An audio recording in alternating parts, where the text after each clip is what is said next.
but you can call me Mr. And I am still an ancient world history teacher in UPC. So for like, how long have you been teaching that subject and how long have you been here? Been at UPC for 3 years. Been teaching for, that was not me. Been teaching for 12 total, but 3 here. So what made you decide to begin teaching? Oh, what a question. Both my parents were teachers. My dad was a football coach in Texas and a teacher. My mom was a reading and English teacher. So growing up, I had a lot of respect for teachers, but that was also, if you ask me, what's one job you're not going to have when you get older? It was teaching. And that was true for a while. I worked in newspapers for a newspaper for 8 years. I was covering sports and not making very much money. And one thing I used to do in my economics classes to show loss of demand in products, I'd have everybody raise their hand if they got a newspaper delivered to their house. And nobody would ever raise their hand. So that should tell you that job wasn't going to last very long because business was doing bad. So I was not making much money. Knew I needed to get something else. And so my parents both pushed me towards teaching. My dad pushed me towards teaching. And here I am 12 years later. And I was making more money, so I'm the very rare person that got into teaching for the pay raise. Is that why? Is it because your pops coach football? Is it why you coach flag football? Sort of. Also, Coach Robinson just asked me to do it, and I said yes. But yeah, a little bit of that. I wanted to at least sort of follow in my dad's footsteps. So, building up to that, like, what do you like to do in your free time? In my free time, I play baseball every Sunday. Not softball, way back baseball. I don't run very well anymore, but I can still hit and throw. I like doing outdoorsy stuff, going hiking, which isn't always easy to do around here, but back in Texas, I definitely like to do redneck stuff, go fishing. I used to go hunting. I don't do that anymore. And I'll play video games occasionally, watch TV occasionally, hang out with my dogs. You know, basic stuff. What's your favorite video game? Of all time?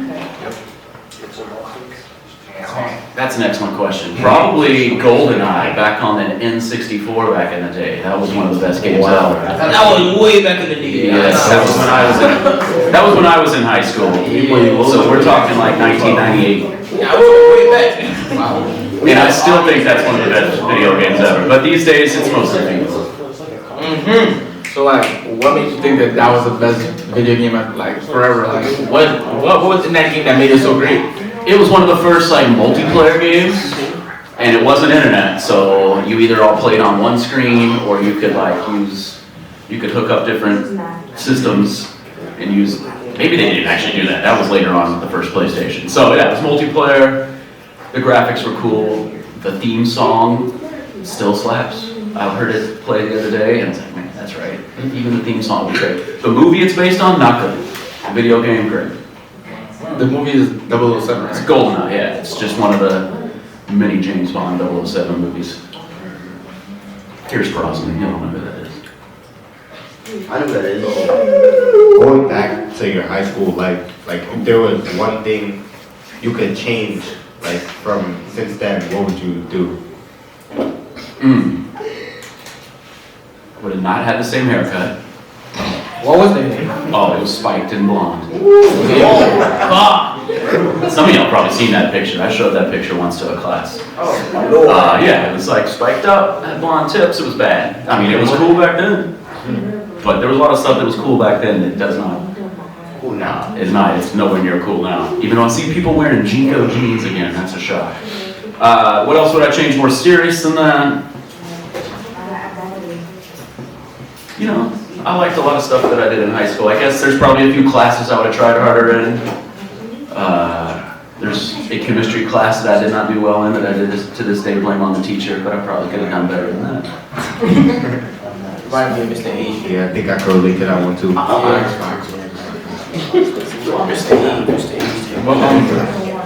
As an adult who's, you know, like, been through a lot of experiences, what's like any advice you have for us as like upcoming adults or like things to learn as like we're like really learning? Come to the realization that you don't know everything. That's a good way to go through life, is realizing you don't know everything, always learn. And as far as just school goes, do your homework. That's the basics. That's a big part of life too, is just doing the basic stuff. That's a good practice of just setting yourself up for success by making sure you got the basics covered. Because you're doing all the basic stuff, and you can afford to make a few mistakes with other things. But you know, do your homework, just like pay your bills. Do the basic stuff. Do you have any like personal like opinions about like working at UBC or like about the system in like general? Another way of asking that is, if there was something you could change at UPC, one thing you could change, what might it be? Quarterback on the flag football team. That's a joke. Not the principal. Somebody's trying to put words in my mouth over there. I would probably allow myself a little bit more work time throughout the day so I can get stuff done and not have to try to take it home with me, because that doesn't usually get done. I know I just told y'all to do your homework. Now I'm saying I don't do my work at home. I'm gonna talk about this money. I don't need the money like what I said earlier.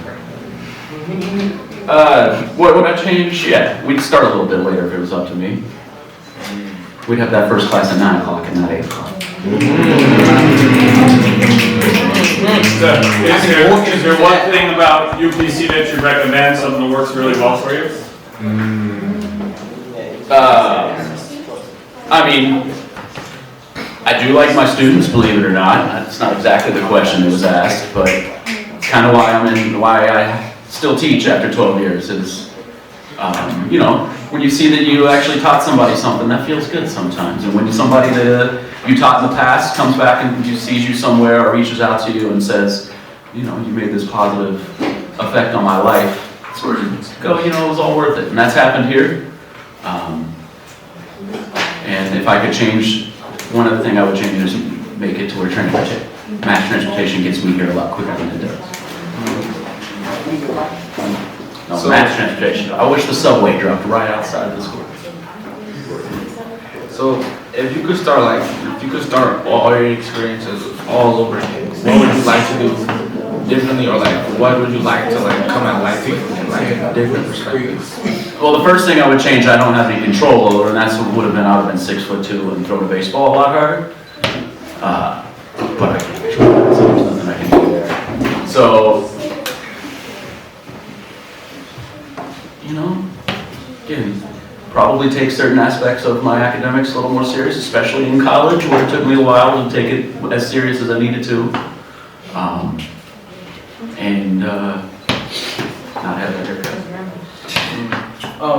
One question I have for you is, if you had the chance to like play pro baseball, would you? Because you seem to be talking about a lot. Worst question ever asked. Of course I would do that. I would do that right now. Why? Why would I play professional baseball? Yeah. What is Because it's the thing I like to do the most, play baseball, and if that was my job, that would be amazing. And if you're talking Major League Baseball, well, you see how much those guys make. They make a lot more than I do. Got a favorite player? Or players? Yes. So basically everything is what the beast. About what? Money. No, I told you it was also my favorite thing to do, so I would both be getting rich and doing my favorite thing as a job. To answer that question, of course I've got favorite baseball players. My top 3 of all time, I'll name them, y'all don't know who any of these people are. It's Craig Biggio. Don't know who that is. Exactly. It's King Griffey Jr., the greatest baseball player of all time. Don't know who that is. Not taking arguments. And then Adrian Beltre, the greatest Texas Rangers baseball player of all time. Of course, I'm from Texas. Of course, Beltran had to come to the Red Sox to win out of the World Series. Wasn't he part of that World Series team? I don't remember. He lost one with the Rangers. Yeah, and I think he came over the next year to the Red Sox. Oh, he retired a Ranger. You take that out of here. I thought Jackie Robinson was, you know. I mean, I didn't get to see Jackie Robinson play, but obviously he's high up there on coolest baseball players and probably best baseball players of all time. But he was done playing like before my dad was born, so don't miss. not gonna tell the whole story, but I actually got to spend the whole day with King Griffey Jr. when I was 15, who was my favorite player. I had posters of him, and I got to hang out at his house. Oh, tell the rest of the He story. took me out You on gotta tell the rest. Yeah. Yeah, it's in Florida. I was 15. My dad and his best friend were semi-pro baseball players when they were in their 40s. He's a lot better than me, my father. And his best friend was an artist, still is, and had done paintings for this guy, King Griffey Jr. And we took the paintings to his house. I thought I'd get to see his house, and that'd be cool. I had posters of this guy up in my house. And he came out and said, "Hey, let's come on in." And I spent like 6 hours hanging out at his house. I played, he had a video game on the Sega Genesis, taking it back, called King Griffey Jr. Baseball. And I played King Griffey Jr. Baseball with King Griffey Jr. And he took me out on his boat, took me out in his brand new Hummer, which wasn't even really a thing back then. Yeah, just a cool guy. And the greatest baseball player of all time. And every year you get a Christmas card from him, right? I didn't even get an autograph or a picture, so y'all gotta take my word that this happened. So you're telling me you spent 6 hours a day? 6 to 8 years. No, I got memories. That's all I needed. I wasn't gonna try to, the guy let me into his house and took me out on his boat with my dad and our friend and all that. I wasn't gonna try to. Did you at least get a picture? No. You can't make it up anyway. You gotta take Come my on, you word couldn't for it. make up that story.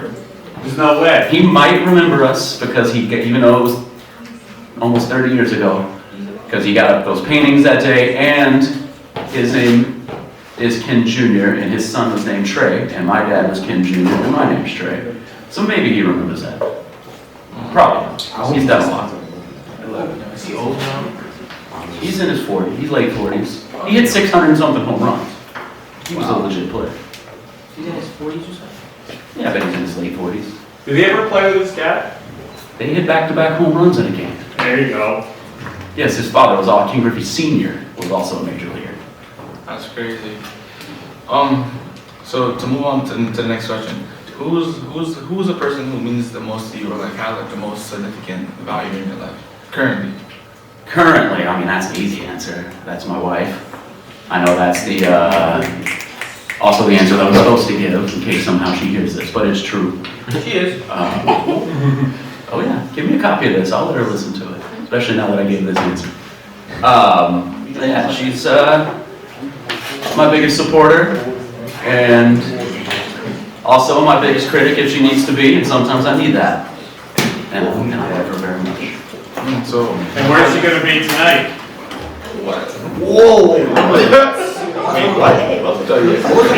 She is going to be at the game 1 of the WNBA finals with the New York Liberty. She's a season ticket holder. Even though she's not really a sports fan, so I'm still amazed that she's a season ticket holder. So, how'd you meet her? Like, We met in Dallas. She's from Brooklyn, but she was living in Dallas, and we met through friends. And the rest is history. What? come on, bro. What did you say? Just say go ahead. Just say go ahead. I'm gonna be tricky over here. So, like, if there's a message that you could like give to her if she was to hear this, what would you like to say? I love you. Alright. Hope your day's going well. That's what I would say. Well, Are there any questions in the audience? Yes, Kendrick. I see a hand over there. Yes, Kendrick. How old do you think I am? How old do you think I am? 48. Huh? 48. 43. I wish you were in my class so I could take points off your average. 43. I'm 42. Oh, I was wrong. If I didn't have the white in the beard, I would look younger. Question? Oh, You got a question? yeah. What's your question, Maxine? What other sports, like, apart from baseball and football, would you play? Would I play? Yeah. The only one that I was ever particularly good at was baseball, but I like every sport, basically. You give me a sport, I'm probably going to enjoy it. I wish I was better at basketball. I can make shots when nobody's guarding me. Once I have to move around, it's a bit of a problem. One of these days I'm going to play pickleball because I'm convinced that would be one of the best at it. What's pickleball? It's like, Pickleball is it's like mini tennis. Yeah, it's like stand-up ping pong. Yeah. It really is hard to play. I've got excellent hand-eye coordination. and it's like a little hard ball and Oh! Actually, it's not hard to play. A lot of people play. It's hard to play well. Right. Right. So it's all about touch and spin. I think I'm pretty and good at pickleball. It's a tough game. So You can make money at it. Ooh, maybe I need a new job. Yeah. There you go. I can't be a Major League Baseball player anymore, but maybe I could be a, I don't know, senior league pickleball player. We have a question over here. Yeah, away from sports real quick. How come like you had specifically started teaching history? Like, is there like a? Oh, that's my degree, that's my, I mean, I'm not only interested in sports, I've also been a big history nerd my whole life.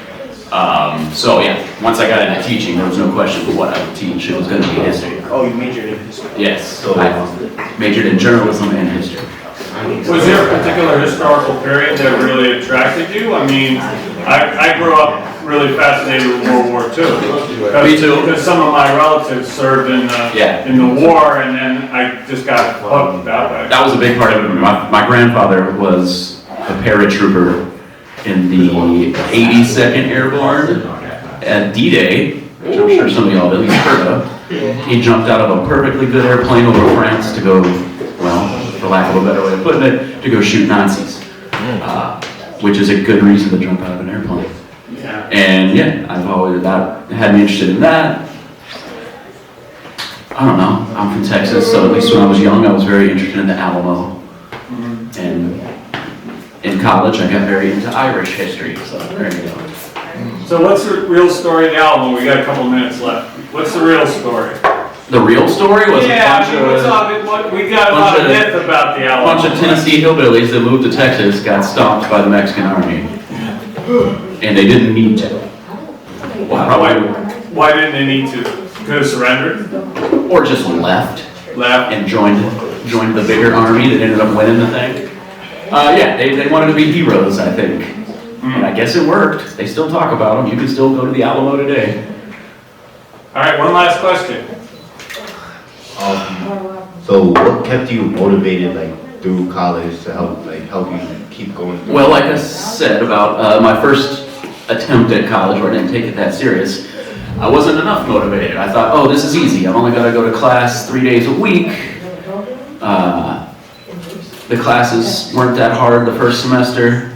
And then as I kept going, it got more difficult. I wasn't going to class as much as I should have been. So kind of not doing well at it at first and taking a little break from it motivated me to get done finally. Also the fact that I didn't want to work in newspapers anymore. I didn't have a degree yet, so.